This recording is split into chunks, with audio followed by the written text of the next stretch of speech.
بسم اللہ الرحمن الرحیم۔ شروع اللہ کے بابرکت نام سے جو بڑا مہربان ہے، کرام والا ہے۔ پیارے اسلامی بھائیوں، السلام علیکم۔ معاذ ارائی کے مختلف انداز۔ آج کی ویڈیو میں ہم آپ کو معاذ ارائی کے مختلف انداز کے بارے میں بات کریں گے۔ جب قریش نے دیکھا کہ محمد صلی اللہ علیہ وسلم کو تبلیغ دین سے روکنے کی حکمت کارگو نہیں ہو رہی ہے، تو ایک بار پھر انہوں نے غور و خوض کیا اور آپ صلی اللہ علیہ وسلم کی دعوت کا کلا کما کرنے کے لیے مختلف طریقے اختیار کیے، جن کا خلاصہ یہ ہے: ہنسی، ٹھٹھا، تحقیر، استہزاء اور تکذیب۔ اس کا مقصد یہ تھا کہ مسلمانوں کو بد دل کر کے ان کے حوصلے توڑ دیے جائیں۔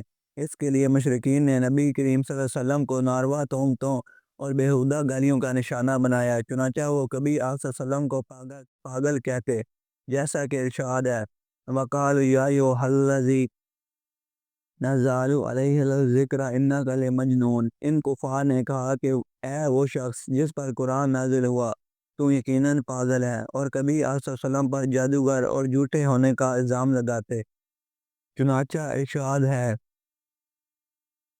وَعَجِبُوا أَن جَاءَهُمْ۔ ترجمہ: انہیں حیرت ہے کہ خود انہی میں سے ایک ڈرانے والا آیا، اور کافرین کہتے ہیں کہ یہ جادوگر ہے، جھوٹا ہے۔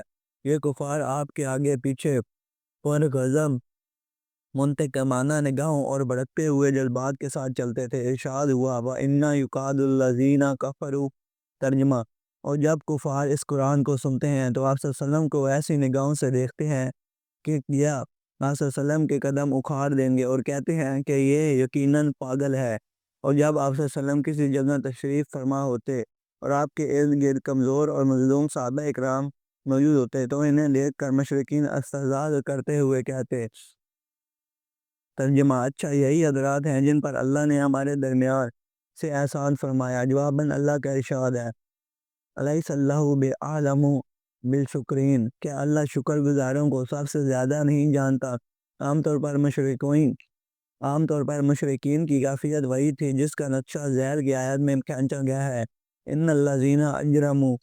ترجمہ: جو مجرم تھے وہ ایمان لانے والوں کا مذاق اڑاتے تھے، اور جب ان کے پاس سے گزرتے تو آنکھیں مارتے تھے، اور جب اپنے گھروں کو پلٹتے تو لطف اندوز ہوتے ہوئے پلٹتے تھے، اور جب انہیں دیکھتے تو وہ کہتے کہ یہی گمراہ ہیں، حالانکہ وہ ان پر نگران بنا کر نہیں بھیجے گئے تھے۔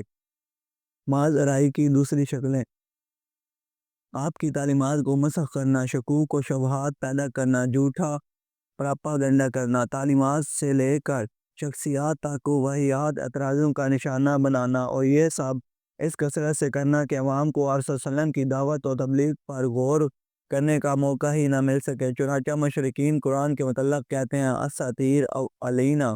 ترجمہ: یہ پہلوں کے افسانے ہیں جنہیں آپ صلی اللہ علیہ وسلم نے لکھوا لیا ہے، اب یہ آپ صلی اللہ علیہ وسلم پر صبح اور شام تلاوت کیے جاتے ہیں۔ ان ھذا الا افاق۔ ترجمہ: یہ محض جھوٹ ہے جسے اس نے گھڑ لیا ہے، اور کچھ دوسرے لوگوں نے اس پر اس کی اعانت کی ہے۔ مشرکین یہ بھی کہتے تھے کہ انما یعلم بشرا، یہ قرآن تو آپ کو ایک انسان سکھاتا ہے۔ رسول اللہ صلی اللہ علیہ وسلم پر ان کا اعتراض یہ تھا: ما لا ھذا الرسول۔ ترجمہ: یہ کیسا رسول ہے کہ کھانا کھاتا ہے اور بازاروں میں چلتا پھرتا ہے۔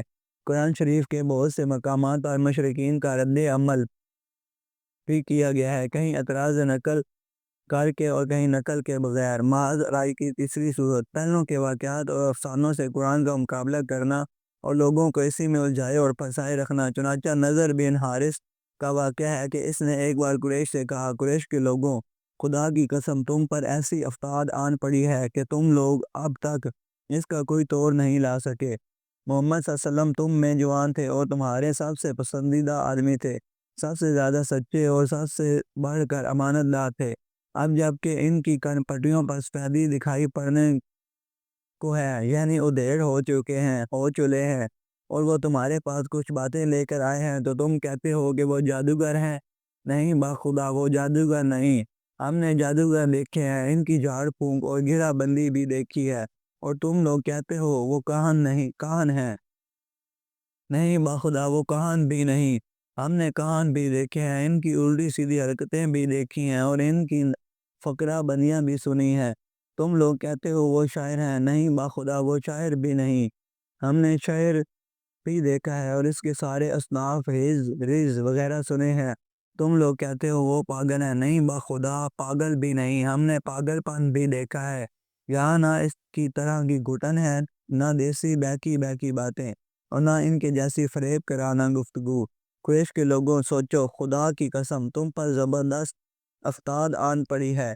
اس کے بعد نظر بن حارث ہیرا گیا، وہاں بادشاہوں کے واقعات اور رستم اسفان یار کے قصے سیکھے۔ پھر واپس آیا تو جب رسول اللہ صلی اللہ علیہ وسلم کسی جگہ بیٹھ کر اللہ کی باتیں کرتے اور اس کی گرفت سے لوگوں کو ڈراتے تو آپ صلی اللہ علیہ وسلم کے بعد یہ شخص وہاں پہنچ جاتا اور کہتا کہ باخدا محمد صلی اللہ علیہ وسلم کی باتیں مجھ سے بہتر نہیں۔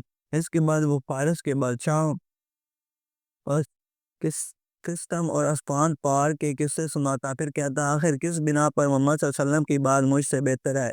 ابن عباس کی روایت سے یہ بھی معلوم ہوتا ہے کہ نظر نے چند لونڈیاں خرید رکھی تھیں، اور جب وہ کسی آدمی کے متعلق سنتا کہ وہ نبی کریم صلی اللہ علیہ وسلم کی طرف مائل ہے تو اس پر ایک لونڈی مسلط کر دیتا، جو اسے کھلاتی پلاتی اور گانے سناتی، یہاں تک کہ اسلام کی طرف سے اس کا جھکاؤ باقی نہ رہ جاتا۔ اسی سلسلے میں یہ ارشاد نازل ہوا، الناس من یشترا ترجمہ، کچھ لوگ ایسے ہیں جو کھیل کی بات خریدتے ہیں تاکہ اللہ کی راہ سے بھٹکا دے۔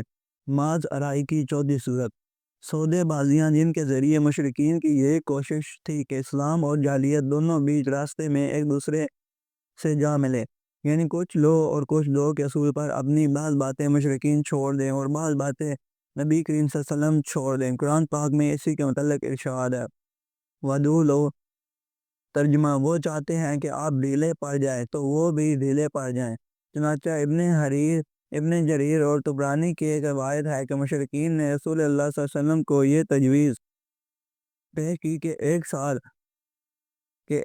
آپ صلی اللہ علیہ وسلم ان کے معبودوں کو پوجا کیا کریں اور ایک سال وہ آپ صلی اللہ علیہ وسلم کے رب کی عبادت کیا کریں گے۔ عبد بن حمید کی ایک روایت اس طرح ہے کہ مشرکین نے کہا اگر آپ صلی اللہ علیہ وسلم ہمارے معبودوں کو قبول کر لیں تو ہم بھی آپ صلی اللہ علیہ وسلم کے خدا کی عبادت کریں گے۔ ابن اسحاق کا بیان ہے کہ رسول اللہ صلی اللہ علیہ وسلم خانہ کعبہ کا طواف کر رہے تھے کہ اسود بن مطلب بن اسد بن عبد العزی، ولید بن مغیرہ، امیہ بن خلف اور عاص بن وائل سہمی آپ صلی اللہ علیہ وسلم کے سامنے آئے۔ یہ سب اپنی قوم کے بڑے لوگ تھے۔ بولے اے محمد صلی اللہ علیہ وسلم، آؤ جسے تم پوجتے ہو اسے ہم بھی پوجیں اور جسے ہم پوجتے ہیں اسے تم بھی پوجو، اس طرح ہم اور تم اس کام میں مشترک ہو جائیں گے۔ اب اگر تمہارا معبود ہمارے معبود سے بہتر ہے تو ہم اس سے اپنا حصہ حاصل کر چکے ہوں گے، اور اگر ہمارا معبود تمہارے معبود سے بہتر ہوا تو تم اس سے اپنا حصہ حاصل کر چکے ہوگے۔ اس پر اللہ تعالیٰ نے پوری صورت کل یا ایھا الکافرون نازل فرمائی، جس میں اعلان کیا گیا کہ جسے تم لوگ پوچھتے ہو اسے میں نہیں پوچھ سکتا، اور اس فیصلہ کن جواب کے ذریعے ان کی مذاکرہ خیز گفت اور شند کی جڑ کاٹ دی گئی۔ اور روایتوں میں اختلاف غالباً اس لیے ہے کہ اس سودے بازی کی کوشش بار بار کی گئی۔ حضرت محمد صلی اللہ علیہ وسلم کی بعثت کے بعد ابتدائی دور میں ماذ ارائی کے مختلف انداز دیکھنے میں آئے، جو زیادہ تر قریش کے سرداروں، مشرکین مکہ اور اسلام قبول کرنے والے ابتدائی مسلمانوں کے درمیان تھے۔ یہ ماذ ارائی مختلف مراحل میں مختلف انداز میں ظاہر ہوئی۔ ابتدا میں قریش کے سرداروں نے حضرت محمد صلی اللہ علیہ وسلم کی دعوت کو نظر انداز کرنے کی کوشش کی۔ جب اسلام کا پیغام پھیلنے لگا تو انہوں نے مذاق اڑانا، طنز کرنا اور سخت الفاظ استعمال کرنا شروع کر دیا۔ نبی کریم صلی اللہ علیہ وسلم کو شاعر، جادوگر اور دیوانہ یا پاگل کہا جاتا تھا تاکہ لوگوں کو آپ سے دور رکھا جا سکے۔ قریش نے مسلمانوں کو سماجی اور معاشی طور پر کمزور کرنے کے لیے شعب ابی طالب میں 3 سالہ بائیکاٹ کیا، جس میں کھانے پینے اور تجارتی لین دین پر پابندی لگا دی گئی۔ بعض خاندانوں نے اپنے مسلمان افراد پر ظلم کیا، جیسے حضرت بلال رضی اللہ عنہ اور حضرت خباب رضی اللہ عنہ۔ کمزور اور غلام مسلمانوں کو سخت سزائیں دی گئی، جیسے گرم ریت پر لٹانا، تپتی دھوپ میں باندھ کر رکھنا اور کوڑوں سے مارنا۔ حضرت سمیہ کو نیزہ مار کر شہید کر دیا گیا۔ حضرت سمیہ رضی اللہ عنہ کو نیزہ مار کر شہید کر دیا گیا، جبکہ ان کے شوہر حضرت یاسر رضی اللہ عنہ بھی تشدد سے جان کی بازی ہار گئے۔ حضرت بلال رضی اللہ عنہ کو گرم پتھر پر لٹایا جاتا تھا اور ان سے اسلام چھوڑنے کا مطالبہ کیا جاتا تھا۔ قریش نے حضرت محمد صلی اللہ علیہ وسلم کو مختلف لالچ دیے، جیسے دولت، طاقت اور قیادت کی پیشکش، تاکہ آپ اپنی دعوت سے باز آ جائیں۔ ابو طالب کو دباؤ ڈالا گیا کہ وہ اپنے بھتیجے کو اسلام کی دعوت سے روکیں، مگر انہوں نے آپ کا ساتھ دیا۔ جب مشرکین مکہ نے محسوس کیا کہ اسلام بڑھ رہا ہے اور مدینہ میں ایک مضبوط اسلامی ریاست قائم ہو رہی ہے، تو انہوں نے جنگ کا راستہ اختیار کیا۔ جنگ بدر، احد اور خندق جیسے معرکوں میں مسلمانوں کا مقابلہ کیا گیا۔ یہ ابتدائی ماجرائی کے مختلف شکلوں میں جاری رہی، مگر نبی کریم صلی اللہ علیہ وسلم اور آپ صلی اللہ علیہ وسلم کے صحابہ نے صبر، حکمت اور استقلال کے ساتھ اس کا سامنا کیا۔ آج کی ویڈیو میں آپ نے حضرت محمد صلی اللہ علیہ وسلم کے نبوت کی شروعات کے ماجرائی کے کچھ واقعہ سنے۔ آگے آنے والی ویڈیو میں ہم انشاءاللہ حضرت محمد صلی اللہ علیہ وسلم کے زندگی کے تمام واقعات کے بارے میں بیان کریں گے۔ اگر آپ کو یہ ویڈیو پسند آئی ہو تو اس چینل کو سبسکرائب کریں اور ویڈیو کو لائک کریں اور شیئر لازمی کریں، تاکہ آپ کے ایک شیئر سے دوسرے مسلمانوں تک دین کی معلومات میں اضافہ ہو۔